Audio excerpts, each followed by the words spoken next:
Hello.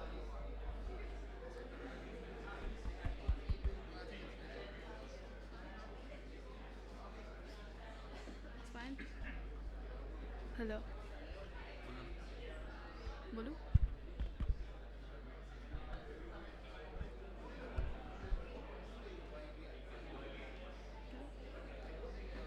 Dear guests, kindly please switch off your mobile phones.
Good morning, everybody.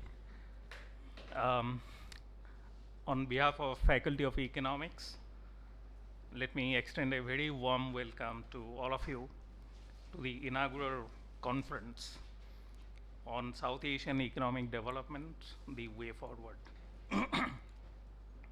We're extremely privileged to have Honorable Dr. Manmohan Singh as our chief guest to inaugurate the conference, and Professor John Trades as our keynote speaker.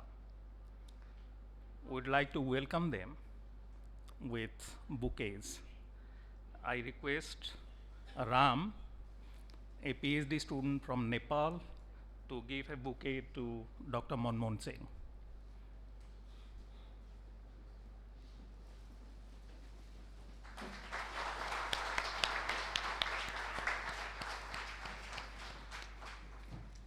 And Basu brother, another PhD student, to give a bouquet to John.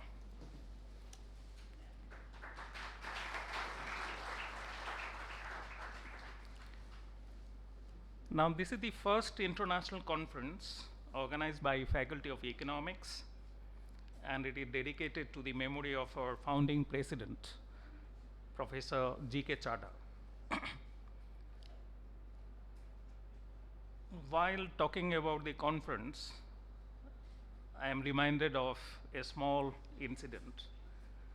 It was Professor Chadha who was instrumental in bringing me here from the Delhi School of Economics. I joined this university in December 2013, and in December, we hold a winter school at the Delhi School of Economics. So that year, I was chairing a session, a distinguished lecture by Oliver Hart, and I sent the program to Professor Chadha requesting that I may be granted 1 day leave because I'm attending the winter school at the Delhi School of Economics. When he received the program, he immediately called me. Santosh, I want you to organize similar conferences in my university. I said, yes, give me some time. I'll definitely do it. So here we are organizing the first international conference, but I'm saddened with the thought that he is no more. He passed away in 3 months' time, all on a sudden heart attack. It was a jolt for the entire SAU faculty. I am sure he would have been very happy if he would have been here today amongst us to see the ways fructify. But we are very happy that Mrs. Chadha is here with us. It is almost the anniversary of Professor G.K. Chadha, and we're organizing the conference in his memory. Now, while planning the conference, we wanted to focus on South Asia and choose themes which were dear to Professor Chadha. It is well known now that South Asia has grown impressively in the last decade or so, while being home to the largest concentration of world's poor. Investigating broadly what has worked, what has not, and what is the way forward is the main theme of the conference. On the advice of our current president, Dr. Sharma, we plan to bring young scholars from entire South Asia to discuss these issues over 2 days. And I must say that we had overwhelming response to our call for papers. We received more than 350 submissions, out of which we could choose only 24, trying to balance it out across countries and across regions. Choosing these papers was a daunting task, and I would like to thank the program committee to have done it. All these papers will be commented upon by discussants chosen from various other universities and institutes in the city, and each session will be chaired by established people in the profession. The concluding session will be a panel discussion, and the panelists are eminent economists from 4 different countries. I welcome them all to the 2-day event. Now, even though our guests today need no introduction, for the benefit of our young scholars from other countries, let me briefly introduce them. We all know that Dr. Manmohan Singh has been the Prime Minister for 10 years, completing 2 consecutive terms as Prime Minister, only the second Prime Minister to have done so after Jawaharlal Nehru. He also was an eminent economist and was the main architect behind establishing South Asian University. Dr. Singh was born in 1932 in Gah, Punjab, now in Pakistan. His family migrated to India in 1947. Dr. Singh was a brilliant student. He completed his BA and MA from Punjab University, standing first class first in both examinations, and then won a scholarship to go to Cambridge for his tripos. He won the coveted Adam Smith Prize at Cambridge. The only other Indian to have got it is Professor Amartya Sen, the Nobel laureate. While at Cambridge, he was greatly influenced by his teachers, Joan Robinson and Nicholas Calder, and he completed his BA honors in first class from Cambridge University. For his PhD, he shifted to Nuffield College, Oxford, and got his DPhil in 1962. In the early part of his career, he has been a teacher. He taught at Punjab University, and later he joined as a professor at the Delhi School of Economics, where he taught during 1969 to 71. In 71, he joined Government of India as economic advisor in Commerce Ministry. In 72, became the chief economic advisor in Ministry of Finance. Later, he occupied many important governmental positions, including Finance Secretary, Governor, RBI, Deputy Chairman, Planning Commission, and also Chairman, UGC. In what was to become a turning point in the economic history of independent India, Dr. Singh became the finance minister during 1991 to 1996. I think that was the start of his public life. As the finance minister, he ushered in wide-ranging reforms, which we term as liberalization measures. The rapid economic growth that we experienced later is soon seen to be the outcome of the reform measures that he initiated during that period as the finance minister. We are really grateful that he accepted our invitation, and we extend a very warm welcome to Dr. Manmohan Singh and also Madam Singh, Mrs. Singh, to this conference. Professor John Drage will deliver today's keynote address. He was born in Belgium in 1959. Many of you may not know that his father is Jacques Drage, an eminent economic theorist and a founding member of CORE, Center for Operation Research and Econometrics in Brussels. John studied mathematical economics at University of Essex and wanted to have first-hand experience of India, which I guess fascinated him as a student, and he came to ISI Delhi for his PhD. Later, he had a full-time faculty position at London School of Economics, which he quit to come back to India in order to be able to work in the field. In India, he has held visiting positions at the Delhi School of Economics, G.B. Pant Institute, Allahabad, University of Allahabad, and now he is holding a visiting position at Ranchi University. He became an Indian citizen in 2002. I think I'm right. Yes. I can share that we at the Delhi School offered him a regular professorship, which he denied, since he never wanted to get tied up to one institute and take the commitment of regular teaching, which he may not be able to perform well when he is in the field. He has been a big advocate of ensuring social justice and elimination of hunger, and his policy prescriptions stem out of his first-hand experience of living among the poor. I can share with you that when he lived in Delhi, he had hired a juggi in Timarpur near Delhi University to have the first-hand experience of living in a slum cluster. This commitment to eradication of hunger, poverty, and illiteracy among the Indian masses is exemplary. and he has been instrumental in shaping the social welfare policies of Indian governments over decades. Some years back, India Today listed him among the top 100 influential people in this country to influence policy decisions. Professor Drage has extensive academic work backed by empirical evidence to support his policy stance. Most notable among those are collaborative works with Amartya Sen.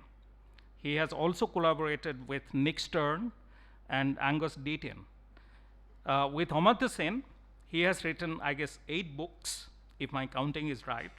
The latest being An Uncertain Glory, India and Its Contradictions. We are really privileged to have you here, John. A very warm welcome to you from each and every member of my faculty, and we hope that you enjoy as much as we enjoy having you here at this conference. There's one thing common between Dr. Manmohan Singh and Professor John Drage. Both are currently honorary professors at the Delhi School of Economics. So that's the common factor between two of them. I now request our president, Dr. Sharma, to conduct the proceedings of this session.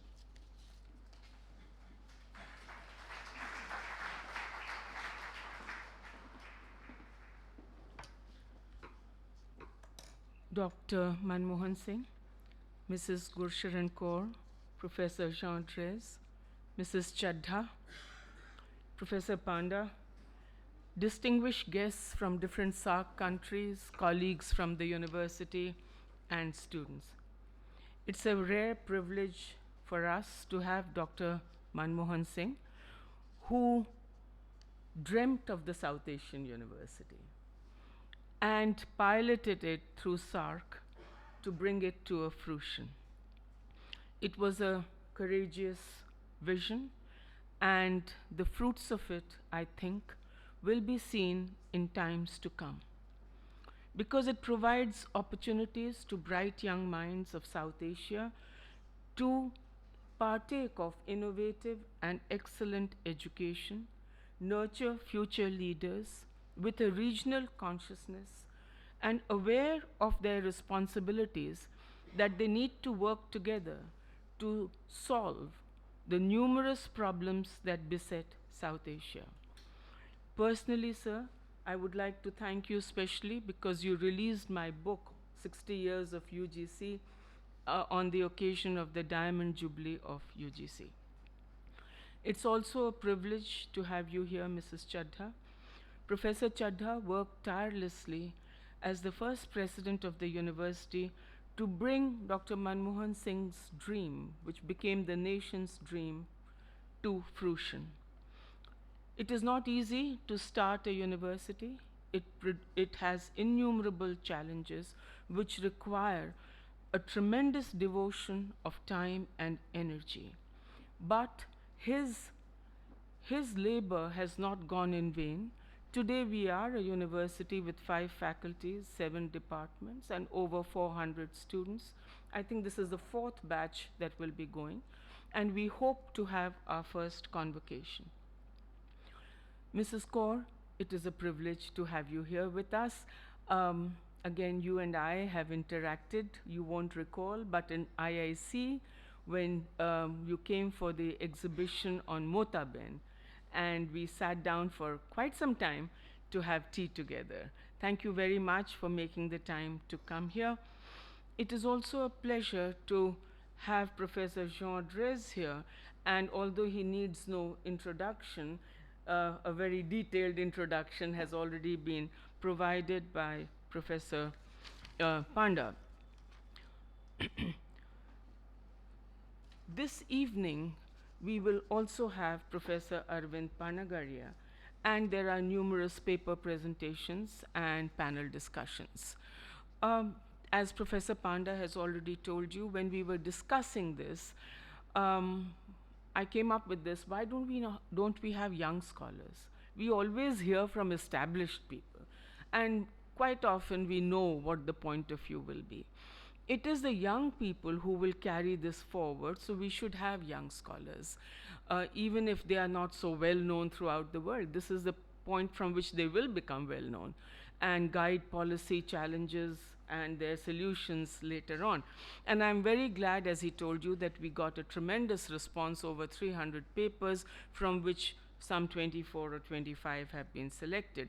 So I would like to thank Professor Panda and his colleagues for working tirelessly to bring these young researchers from all over South Asia for this conference, South Asian Economic Development, the Way Forward. Now, I'm not an economist. Whatever little I know is perhaps in the field of education, and so I cannot resist the temptation of pointing out that there is a tremendous linkage, almost a symbiotic relationship between education and economic development. Recently, I was attending a conference where it's almost become trite to say that 21st century will belong to Asia. But what startled me and what set me to read a few things was that if anything will drag it down, it will be South Asia. And South Asia, apart from other things which I'm sure are going to find a mention in the next 2 days of deliberations, but the lack of education. Secondary education is neglected. Now, while we are emphasizing so much on primary education and higher education, again, the buzzword is skill development. But skill development is somehow treated in isolation and not as an integral part of education. We have fragmented education in South Asia, and therefore we come to contradictory solutions. So, skills, and what is skill development? We seem to have neglected our indigenous skills completely. But if anyone has held the flag of India and of, I would say, South Asia aloft, it is our craftspeople. It is the indigenous people who toil without any kind of remuneration or even acknowledgement quite often. And so we need to create, if I may say so, in front of Dr. Manmohan Singh, an ecosystem of education which combines all this into one system with exit and entry points at different points, so that you can come back to education at different points of time in your life. The figures that I came up with were amazing. More than 13 million children from 8 to 14 years are out of school. Over 22.9 million children do not finish their primary education if you take India, Pakistan, Bangladesh, and Sri Lanka together. The quality of education for those who are attending the schools is low and does not equip the children for adequate skills to join a workforce which increasingly demands a higher level of proficiency and education. This is there to see from the Pratham report and from PISA tests. The 1/3 completing primary education lack basic numeracy and literacy skills. The children in rural schools are taught by teachers of poor quality. And as I said, there is very limited access to secondary education, which is also of poor quality. The government has made tremendous, and all governments have made lots of investments in the last decade in in education. But the emphasis, and I could be wrong, seems to be on the investment rather than on the learning outcomes. The emphasis has to be on learning outcomes. There are 531 million students in secondary schools around the world, but 136 million children do not have secondary education in South and West Asia. Together with that, there is a very high dropout rate and failure rate. Then, while Sri Lanka and Bhutan have done well on primary education, but not so much the other countries. Of course, we have improved, but the other area of concern is gender inequality.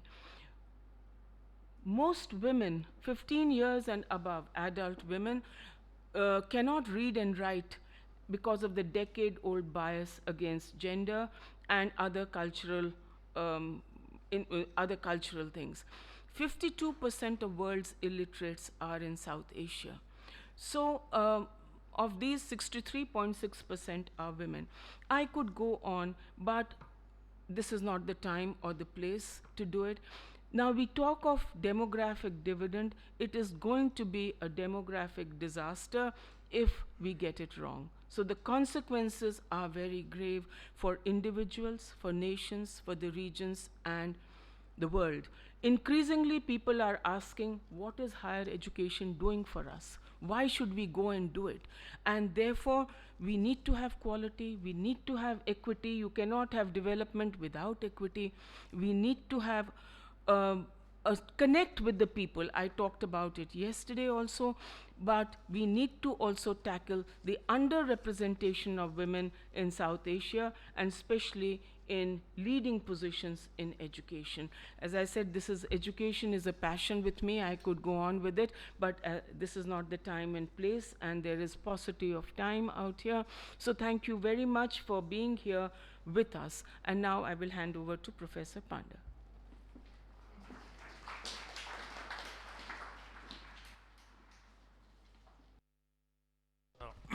Dr. Manmohan Singh to deliver the inaugural address and to inaugurate the conference.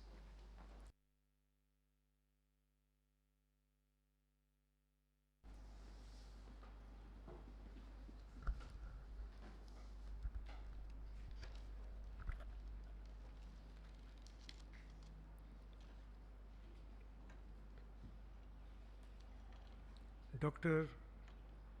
Kavita Sharma, President, South Asian University.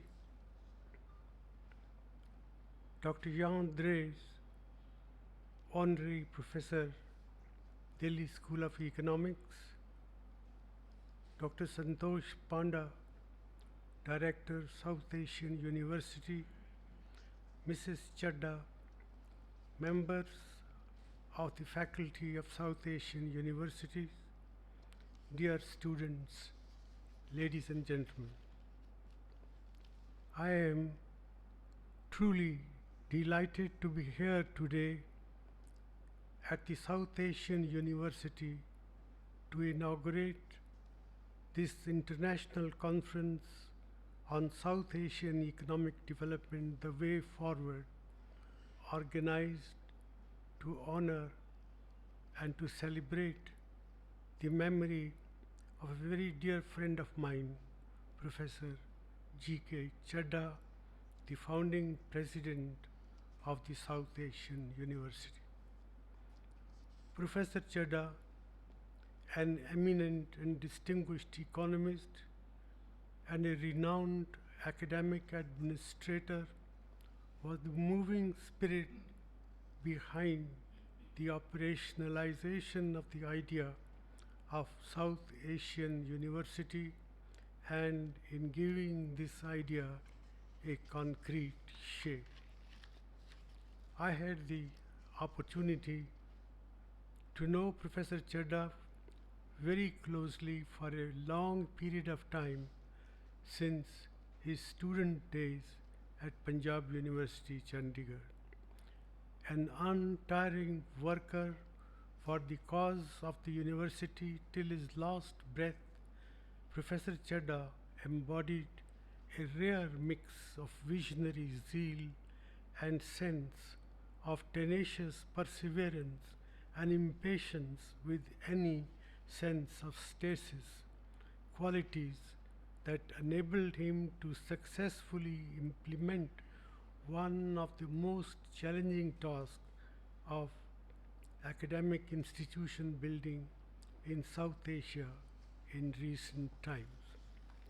He led from the front and won the admiration of all by setting an example through his commitment and culture of work, by a simplicity of habit by his love, respect, and empathy for students and co-workers, junior and senior, and by his eagerness to break down the ossified hierarchy of ranks and positions. Above all, what made Professor Chadha cut out for the job of being the founding president of South Asian University was his deeply ingrained South Asian consciousness, transcending the limits of national prejudices that shaped and defined his ethos and worldview. I had first proposed the idea of South Asian University at the 13th SARC Heads of State Government meeting in Dhaka in November 2005. The idea of the university can be understood in the classic sense of the term, a place of advanced learning and open deliberations, of rational dialogues and critical inquiries, a natural habitat for scientific researchers, critical intellectuals, and interested students, a true republic of ideas. But a South Asian university, if it has to be true to its name, cannot be simply founded on the basis of its dreaming spires. It needs to be embedded in the social dynamic of this region. The imagination of South Asian University needs to transcend the confines of parochial nationalism to produce the cosmopolitanism of ideas, to examine the distinct histories, cultures, and traditions of SARC nation. It also needs to highlight the commonalities that bind the region of South Asia together and push it towards a common destiny. This imagination cannot be realized without imbibing a spirit of selfless and fearless inquiry. Gurudev Rabindranath Tagore imagined the idea of a nation as a space, and I quote, where the mind is without fear and the head is held high, where knowledge is free, where the world has not been broken up into fragments by narrow domestic walls, where words come out from the depth of truth, where tireless or striving stretches its arms towards perfection, where the clear stream of reason has not lost its way into the dreary desert sand of dead habits.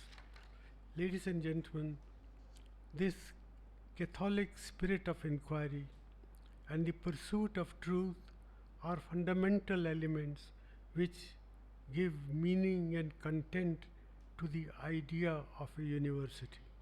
I hope the students, teachers, and administrators at South Asian University would live up to the imagination of such a space, a sovereign democratic republic of ideas that would be a shining beacon on the hill, a space that would show light to the South Asian region and provide it with tools to transform and propel itself towards a better future. The theme of this inaugural conference, organized by the Faculty of Economics, could not have been more apt given the importance of economic development across the region as well as the central mandate of South Asian University to deliberate on issues which are shared concerns for all countries in South Asia. Moreover, the focus on young scholars is a common choice, is a welcome choice, as it is they who have the responsibility to steer the region in the right direction in the future and realize the dream of a prosperous and equitable South Asia.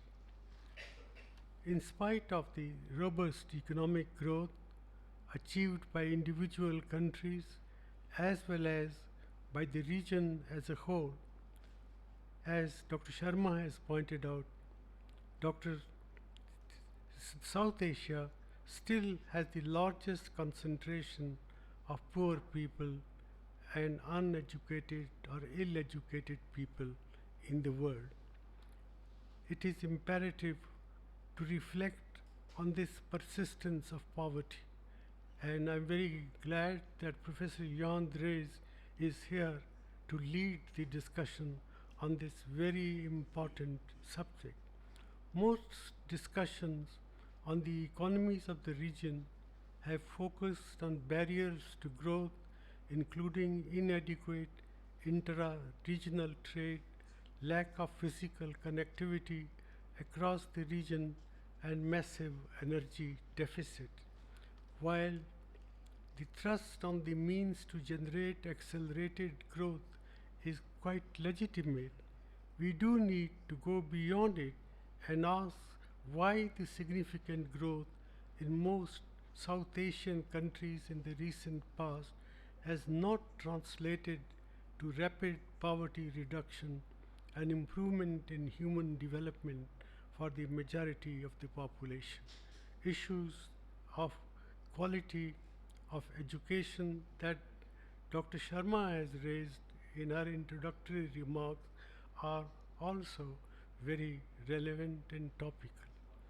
Unequal access to productive resources as well as massive inefficiencies and inequities in the systems of governance practiced across the region are probably important factors in explaining the discrepancy between growth and poverty reduction. Questions of conflict and security have also loomed large in this region, positing a constant challenge to a common developmental agenda.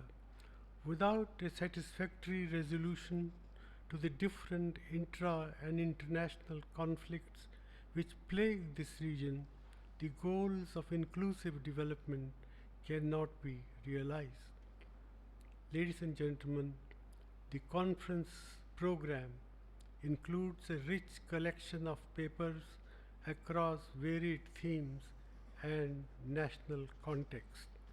I sincerely hope this platform will stimulate fruitful discussions and learnings from scholars from different parts of South Asian region and lead to a more comprehensive understanding of the constraints and opportunities facing South Asia in its quest for inclusive development.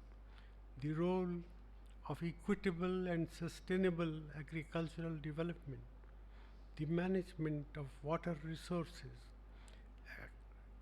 access to quality education and healthcare, and skill development, efficient management of infrastructure and processes of industrialization and urbanization have to be carefully analyzed as instrument of inclusive development.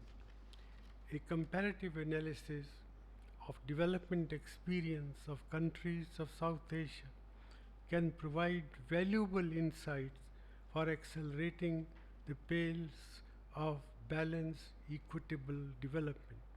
I urge all the young scholars assembled here to make the most of this opportunity and use the regional perspectives on economic and social development gained here for their future research and teaching work. We must realize that South Asia has a tremendous potential in its common future, and it is our duty and responsibility to work toward its realization. With these words, I wish all of you a very productive, fruitful conference and hope this will be beginning of many more such events at South Asian universities. I'm very grateful to Dr. Kavita Sharma and Professor Ashok Panda to have invited me to inaugurate this conference in the memory of a very dear friend of mine, that Professor Chadha was. May his memory continue to inspire future generations of scholars in times to come. Thank you.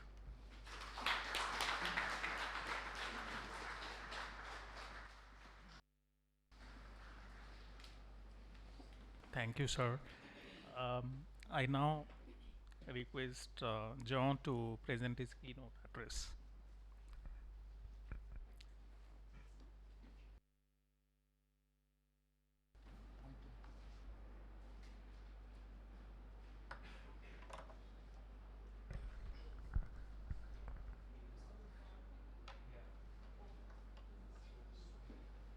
I'm sorry, I'm going to disturb with the PowerPoint.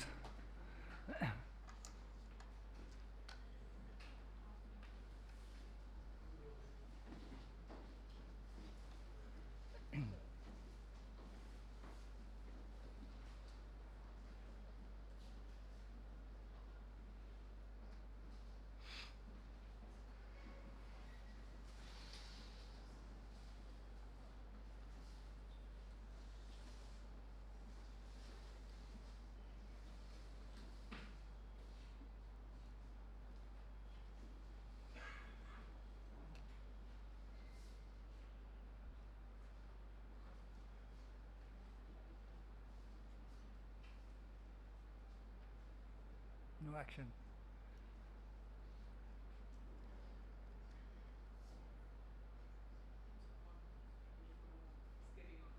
It's coming? I hope so.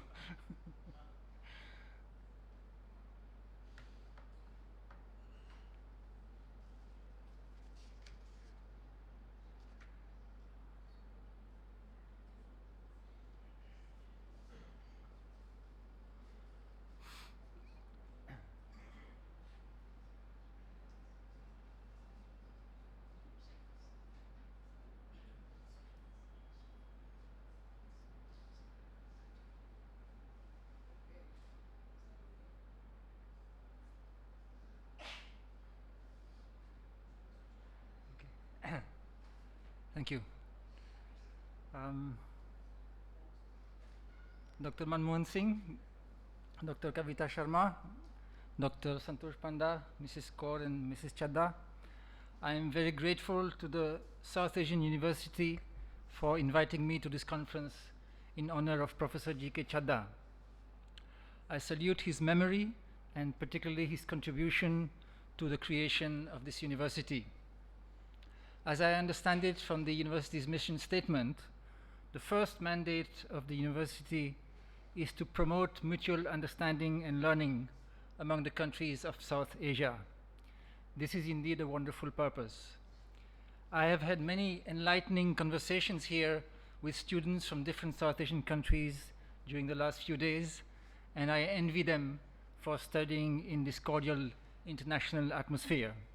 The university is a symbol of the vast possibilities of friendship and mutual learning in South Asia. In fact, yesterday morning I had breakfast with 4 students, and it turned out that one was from India, one was from Pakistan, one was from Bangladesh, and one was from Afghanistan. And I was telling myself that there are very few places in the world where this could happen so easily. It may sound platitudinous to say that South Asian countries have much to learn from each other, and yet this comparative South Asian perspective has been grossly neglected in development studies. For instance, an Indian economist or sociologist is more likely to compare India with China or with Brazil or even with the United States than with Bangladesh or Sri Lanka, which are considered as comparatively small fry. And yet there is a great deal to learn from looking around us in South Asia. For instance, I am sure that many development experts in India would be interested to hear that in Sri Lanka, apparently, very few people live further than 1.5 kilometers away from the nearest health center. The scope for learning, of course, goes both ways. Bangladesh, Nepal, and other South Asian countries have as much to learn from India as the other way around. Today, however, I would like to focus mainly on what India can learn from the rest of South Asia. And perhaps I should begin by clarifying this enigmatic title, South Asia and the Indian Enigma. Many of you would have heard of the so-called South Asian Enigma, which goes back to a famous article written in 1996 by Professor Ramalinga Swamy, who was one of India's most eminent nutritionists, and John Rody and Urban Johnson from UNICEF. In this enlightening article, which is still worth reading today, the authors drew attention to the puzzling fact that child undernutrition levels were much higher in South Asia than in sub-Saharan Africa, despite sub-Saharan Africa being much poorer. So much so that, in the words of the authors, half of the world's malnourished children are to be found in just 3 countries: Bangladesh, India, and Pakistan. Sadly, the South Asian enigma is still with us today, almost 20 years after it came to light. According to the latest figures from the World Development Indicators database, the proportion of underweight children is around 21% in sub-Saharan Africa, compared with 33% in South Asia. In other words, the prevalence of child undernutrition in terms of weight for age is about 50% higher in South Asia than in sub-Saharan Africa, despite per capita GDP in purchasing power parity terms being about 50% higher in South Asia than in sub-Saharan Africa. This enigma remains a subject of continuing lively research today, and new clues are being proposed regularly. Some authors have argued that it's about gender inequality being higher in South Asia. There's a story about open defecation being the clue to the South Asian enigma. There are stories about maternal undernutrition and so on. Now, of course, if you believe that South Asians are naturally short for genetic reasons, then there is no enigma in the first place, except maybe how Punjabi poster boy Sam Bhullar made it to the National Basketball Association in the US last year. He must have been pretty well fed by his parents after they migrated from Punjab to Canada. My concern, however, today is not with the South Asian enigma, but with a kind of enigma within the enigma, which is that many of India's social indicators compare rather unfavorably with those of other South Asian countries, not only Sri Lanka, as has been known for a very long time, but also much poorer countries like Bangladesh and even Nepal. During the last 25 years or so, India has enjoyed runaway economic growth and left most of its neighbors behind as far as per capita GDP is concerned. And yet, during the same period, it has fallen behind the very same neighbors in terms of many indicators of human well-being and the quality of life. I'm going to illustrate this statement with a number of indicators. Before that, I should mention that some of this work is based on collaborative research with Professor Amartya Sen, which has been presented partly in the book that was mentioned earlier, An Uncertain Glory, India and Its Contradictions, although I'm going to update some of these figures. And some of this is also based on collaborative work with Swati Narayan, who's sitting here and actually doing a PhD on this subject at the Tata Institute of Social Sciences. I should also mention that one difficulty in many of these comparisons is that India's social statistics are terribly out of date. In fact, this is another aspect of the Indian enigma, that India used to be so much ahead of the neighboring countries in terms of the quality of statistics, including social statistics. And now it's the other way around.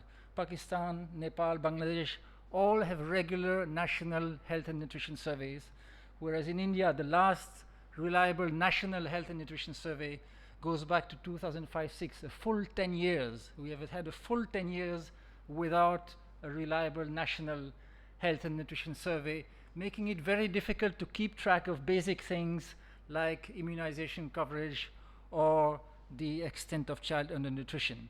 Nevertheless, I shall proceed and try to keep things as comparable as possible by keeping the same reference years each time for the different countries that are being compared. So here is one useful starting point, just to illustrate what I have in mind.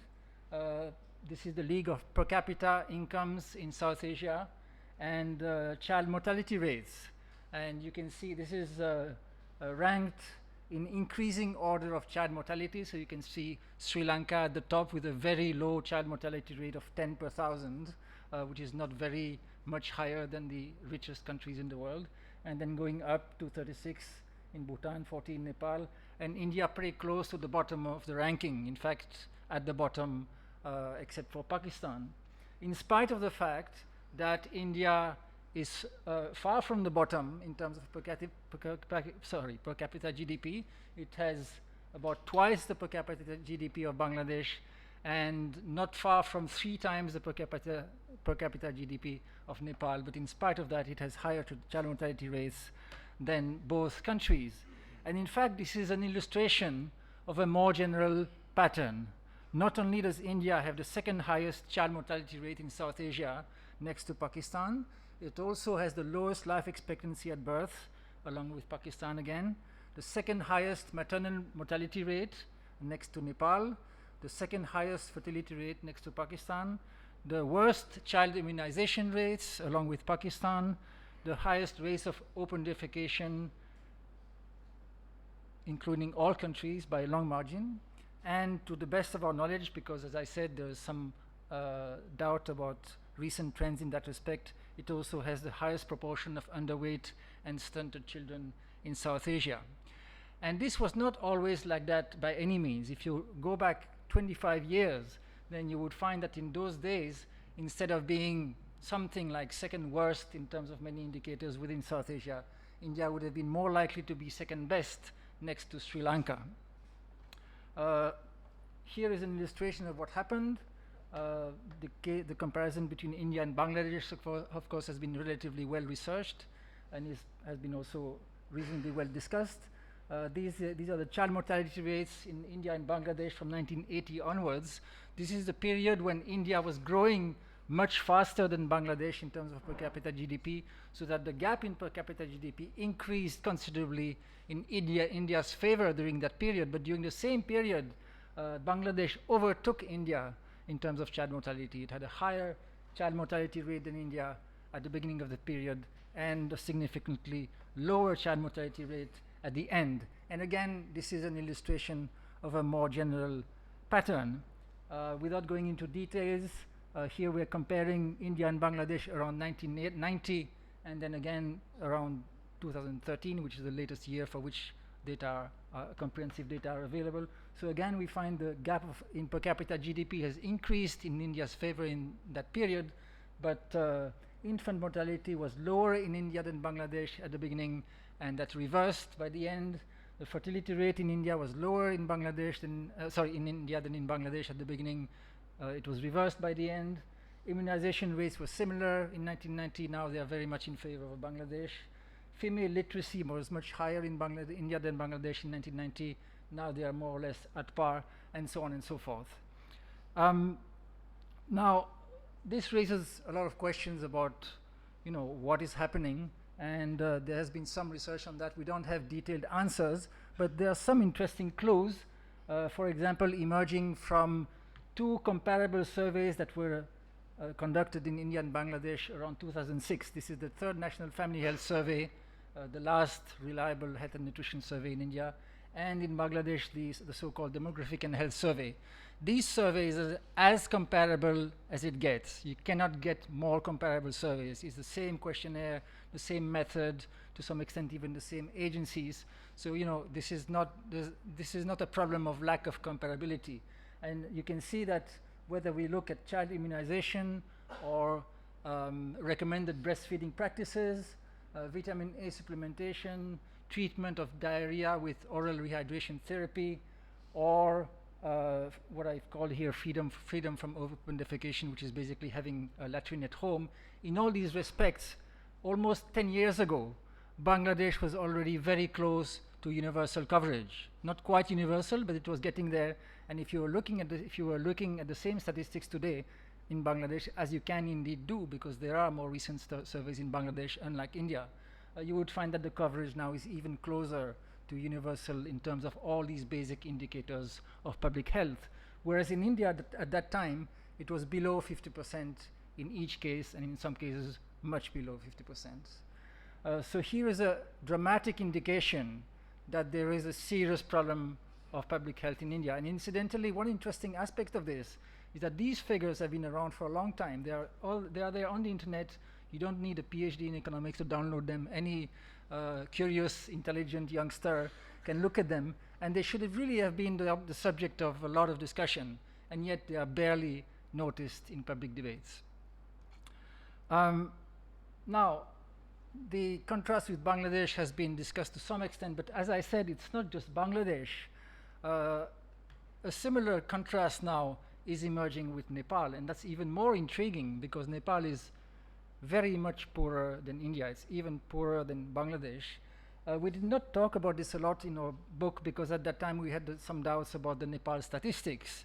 But now Nepal has conducted a new demographic and health survey in 2011, so we have reasonably reliable data on health and nutrition.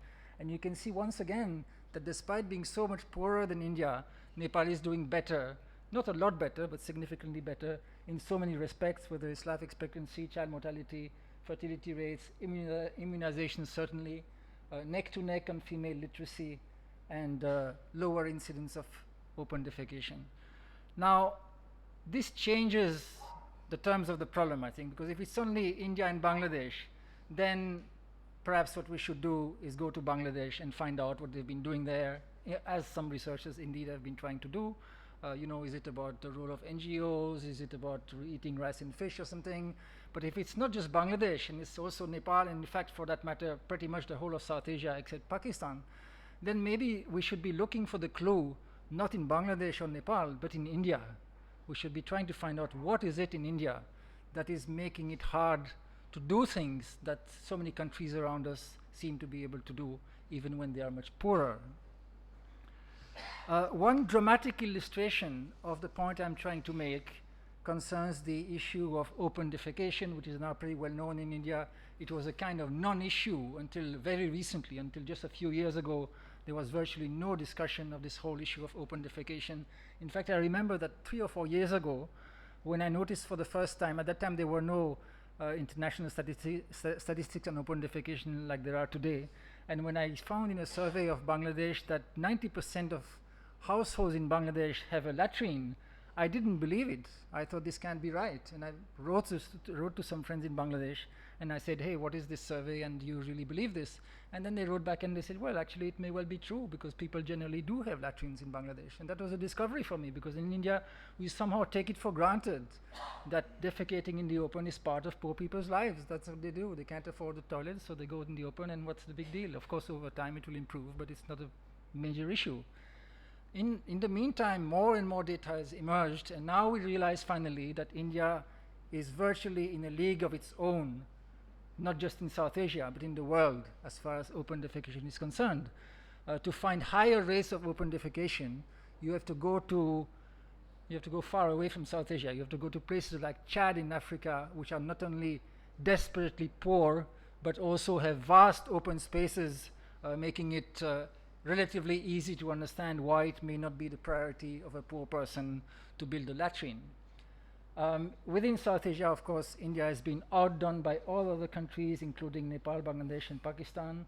Even Afghanistan, for that matter, 15% open defecation in Afghanistan compared to 50% in India. And there has finally been quite a bit of research on this, including by the Rice Institute. It's not an agronomic institute. It's the full form is Research Institute for Compassionate Economics, which has brought out something that interests me in the context of this lecture, which is that the persistence of very high rates of open defecation in India have a lot to do with different kinds of social inequality, including gender inequality and even caste inequality. For example, the fact that it is women in India who are the main victims of the absence of sanitation facilities, but they don't have the power in the society or in the family to demand better facilities. and also for reasons that are slightly more complicated, the caste inequalities also come in. Just to illustrate very briefly, there's an argument that the norms of purity and pollution associated with the caste system create real fear among many people who are considering building or using a latrine about what is going to happen when the pit fills and when somebody will have to empty it, and who is going to do it and how, and so on and so forth. And that means that very often people either insist on building a huge pit so that it doesn't fill until after they are dead, or they continue sometimes defecating in the open so that the filling gets slowed down. So the point I'm trying to make is that the problem, first of all, is in India. Bangladesh is not alone in constructing latrines, so is Nepal, so is Afghanistan, so are many African countries. And if there's a problem that we need to investigate, it is in India. And secondly, it seems to have a lot to do with various kinds of social inequality. Now, the open defecation issue, or what used to be a non-issue, as I said, has finally become an issue, but there are other things that are not very different and that are yet to become lively public issues. One example is immunization. Again, when I was working on this book 3 or 4 years ago, I discovered to my surprise that India had some of the worst immunization rates in the world. You can see that now not only Sri Lanka, but also Bhutan, Bangladesh, and Nepal have very close to universal immunization. In fact, if you have immunization of 95%, for many diseases, it's almost as good as 100% because it prevents the spread of the disease.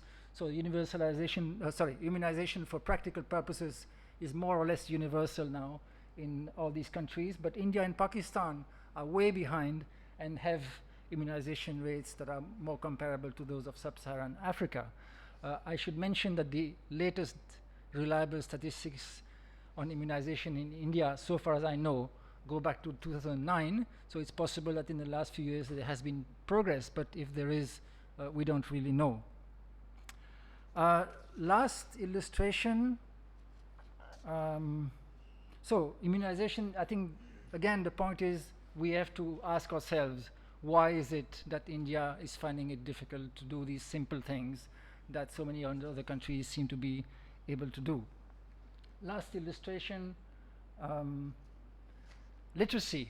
Dr. Kavita Sharma very rightly pointed out that there's a very important relation between education and development. In fact, I think if there's one thing we have learned in development economics in the last 20 years, it is the importance of education, not just for economic growth, but for demographic change, for democracy, for equity, for health, for almost anything. So this is tremendously important for development, and particularly for inclusive development.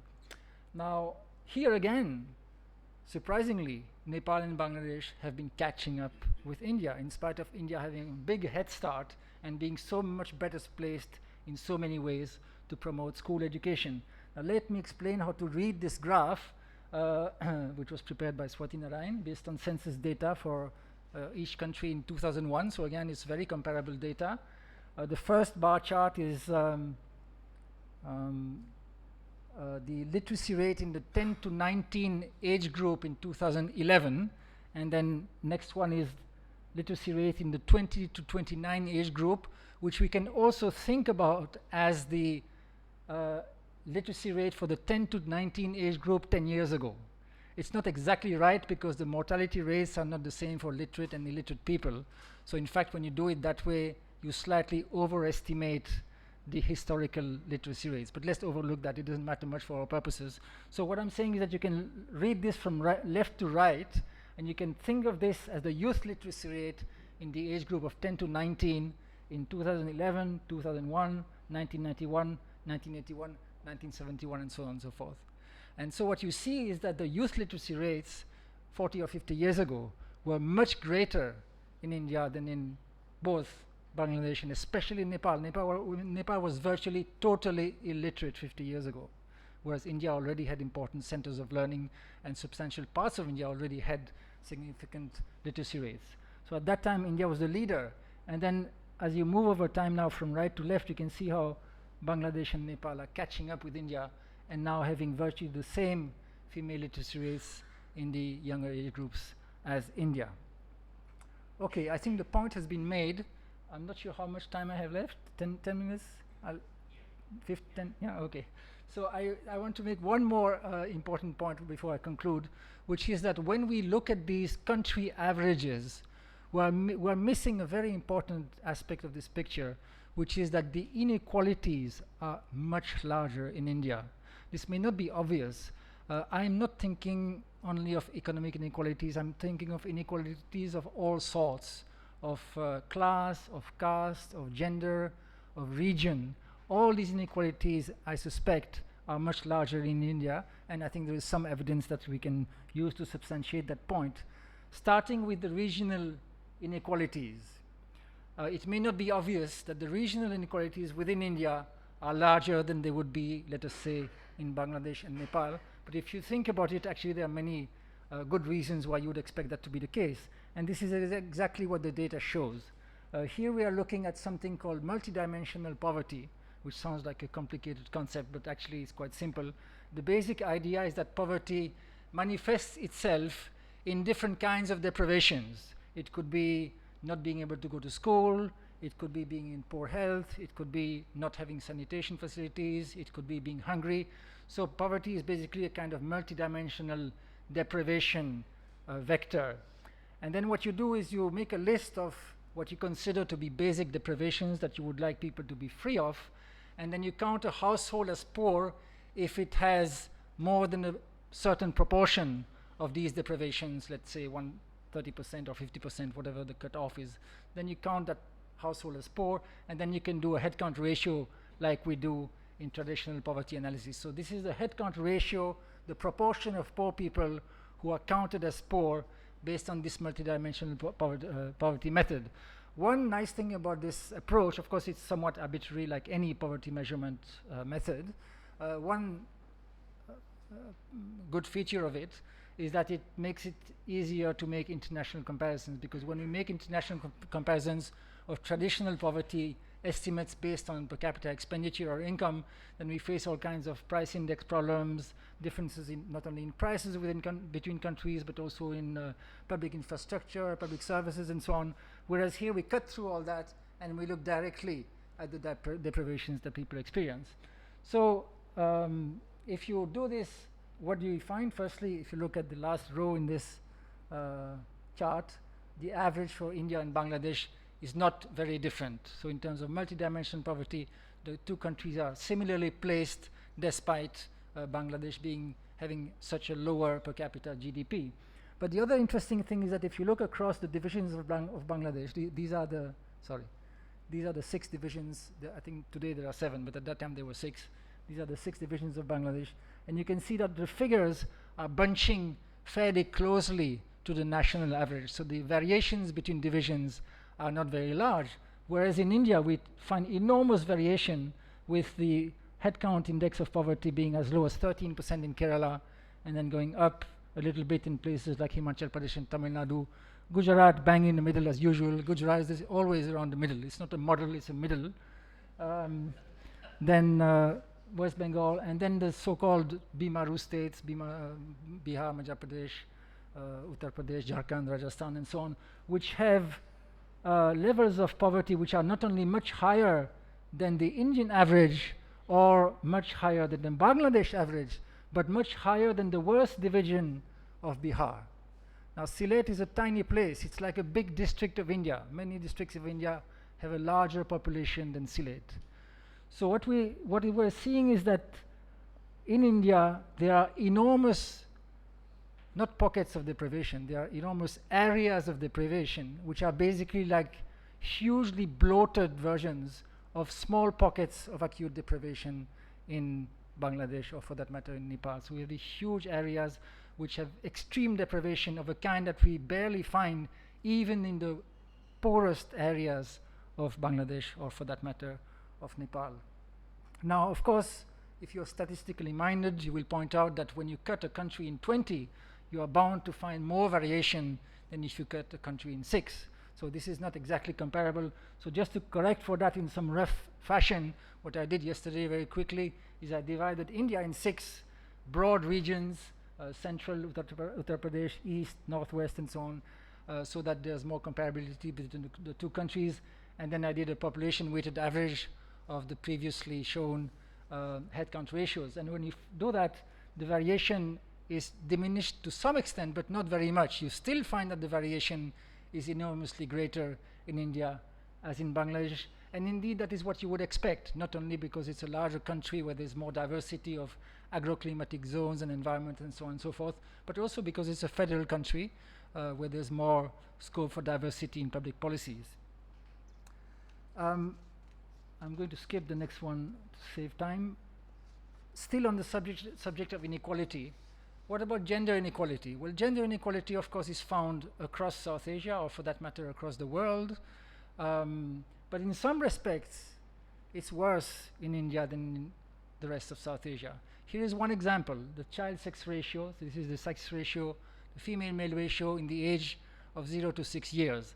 Now, in the old days of the early work on child sex ratios in India by scholars like Barbara Miller, Pranab Bardhan, Praveen Visaria, and so on, it was all about differentials in mortality rates in childhood, the fact that the child mortality rates were higher for females than for males. Now, that's not what is driving the contrast in child sex ratios anymore, because the mortality rates of children have come down dramatically. So a little bit of difference between male and female doesn't affect the sex ratio very much. But what affects the sex ratio dramatically today, and was not there earlier, is sex-selective abortion. That's what creates these contrasts in child sex ratios. So in this map, we have the darker colors are higher female-male ratios in childhood. Since the sex ratio at birth, the female-male ratio at birth, is typically around 95 across the world, a child sex ratio above 95 is comfortable and reasonable evidence of the absence of sex-selective abortion. But if it's below 95, then you are in a bit of a danger zone, and if it's below 90, then that is definitive evidence of a serious sex-selective abortion problem. So what do we find here? So the comfortable zones are the ones with the darkest or the second darkest shade. So you can see that the whole of Sri Lanka is just fine. There's not one district in Sri Lanka where there is any evidence of sex-selective abortion on a significant scale. Bangladesh is just fine. Nepal is mostly fine, except maybe 1 or 2 districts in the middle. Pakistan, the data is not so reliable because this is not census data but DHS data. But so far as we can tell from the available data, it's also mostly fine. But in India, there are huge areas of low child sex ratios, not just below 95, but below 90 and sometimes even below 85, where there's a massive sex selection problem. And in fact, in this map, it's interesting that if you look carefully, the country boundaries are not there, but you can tell them very easily. For example, here, this is the boundary between Pakistan and India. This is the boundary between Nepal and India. So it's really where there's a discrete jump in the child sex ratios because of sex-selective abortion that we find the international boundaries. So the point I'm making is that even in terms of gender inequality, even though it may not be obvious, India often does worse than its neighbors. The contrast with Bangladesh is particularly telling. Gender indicators in many respects have deteriorated in India in the last few decades. For example, the workforce participation rates of women have, if anything, declined, and the female-male ratios have also declined, whereas in Bangladesh these indicators have improved, so that now we find quite a striking contrast with most of the gender-related indicators doing quite significantly better in Bangladesh than in India. And bearing in mind that women's agency is very important for health and nutrition, it's very plausible that the relatively less unequal character of gender relations in Bangladesh has played an important role in the fact that social indicators there are somewhat better, in fact significantly better than in India.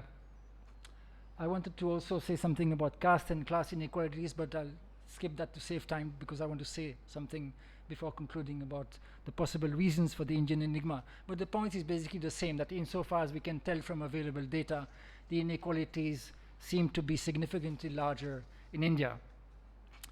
Following on this, let me end by sharing a few thoughts about the possible roots of the Indian enigma.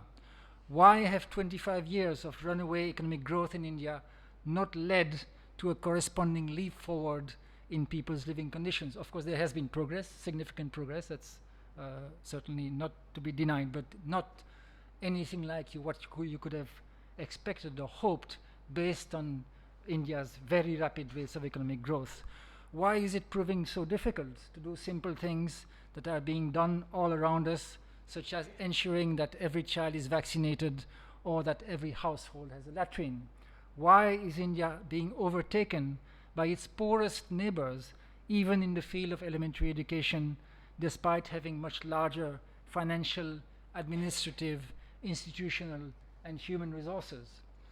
I don't think that we have an answer to these questions, and I don't even think we understand these matters very well. Perhaps we will understand them a little better by the end of this conference. Meanwhile, my own hunch, old-fashioned as it may sound, is that the Indian enigma has a lot to do with social inequality, as I have already illustrated to some extent. India is not only a very unequal society in terms of the traditional yardsticks of income or wealth disparity. In addition, it has to contend with extreme gender inequality, a debilitating caste system, wide regional disparities, and also other forms of social inequality that are important in their own right, such as extremely unequal schooling opportunities for different sections of the population. Even children from the same class and the same caste, if they have different schooling opportunities because of the unevenness of the schooling system and the lack of uniform quality, then you will see disparities emerging between these children in addition to the disparities of class and caste. Further, these inequalities tend to reinforce each other. For instance, the poor in India are not only poor, but quite often they are also at the bottom of the caste hierarchy, so that their economic disadvantage is compounded by social oppression. Women among them also have to suffer the crushing burden of gender discrimination. It is the mutual reinforcement of severe inequalities of different kinds that creates a highly oppressive social system where those at the bottom of these multiple layers of disadvantage live in conditions of extreme disempowerment.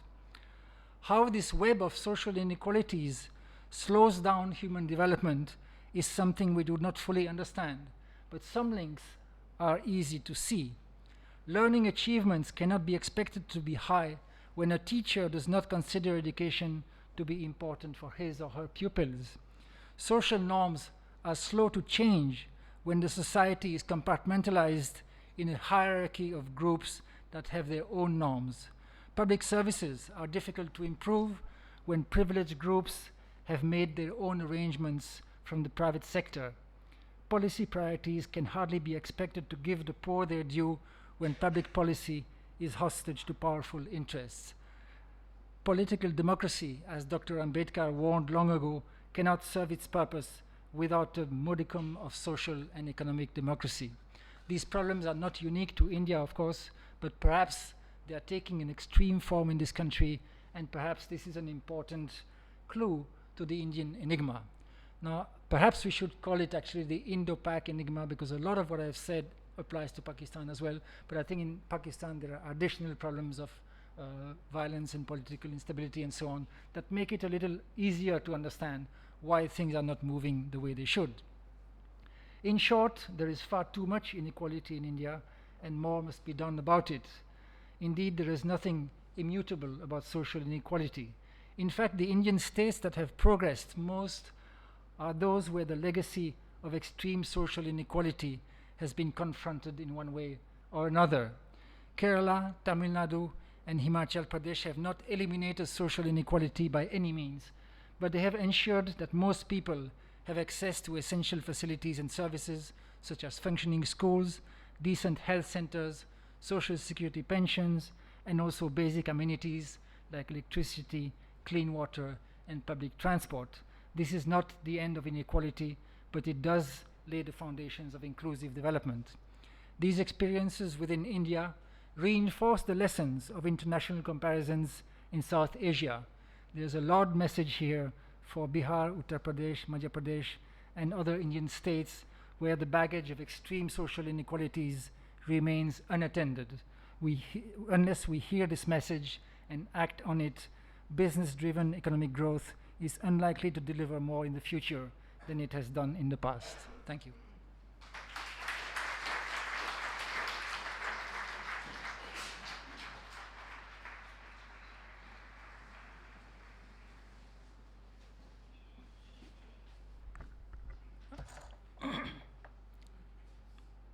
Thank you, John, for that exciting and brilliant lecture. I wish we had a bigger hall here. I wish my students would have been sitting here and they would have an interactive session. Unfortunately, there is no time even to take a single question. But fortunately, John is here. I am telling my students who are sitting outside, take the opportunity to interact during the conference and after the conference also. And it has been a real privilege to have you here and listen to this brilliant talk. I'm really grateful to Dr. Manmohan Singh, who actually very kindly accepted my invitation. I was not sure whether I'll be able to get him. Even to reach him, I collected the private mail address. I wrote to him, and he was kind enough to respond. And the acceptance letter came with his signature. I think that was great for us, for South Asian University, not by his secretary. I'm also thankful to Mrs. Singh, Mrs. Chadha, who could find time and come here. There will be a break of 10 minutes, 15 minutes before the next session starts. Unfortunately, we cannot probably serve tea to Dr. Singh. We wanted that, but the security problems. But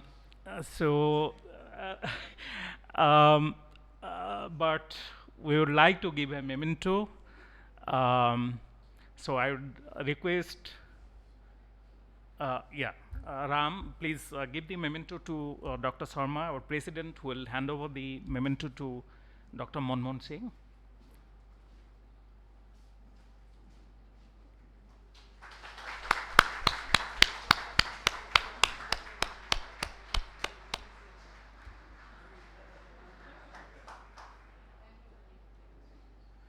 And a memento for John as well.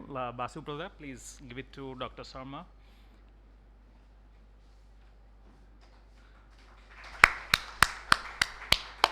So thank you very much. We disperse and reassemble again at 11 for the next session to continue.